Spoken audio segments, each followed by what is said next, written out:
Assalomu alaykum.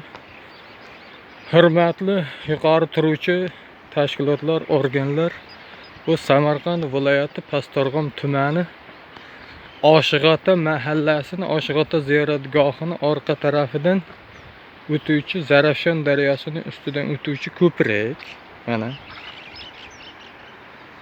bu video murojaatimda nima demoqchiman? Bu video murojaatda mana bu ko'prik Pastdarg'om tumani Oshig'ota ziyoratgohini orqa tarafidan o'tuvchi ko'prik yorilib ketgan. Mana kelajak avlod foydalanish uchun juda xavfli vaziyatga kelib qolgan. Mana bu o'tuvchi ustunlar ham o'zi u tarafga qarab og'nashni boshlagan. Mana dars ketgan, yorilgan. Ustunlar yorilib Zarafshon daryosiga qarab ketyapti.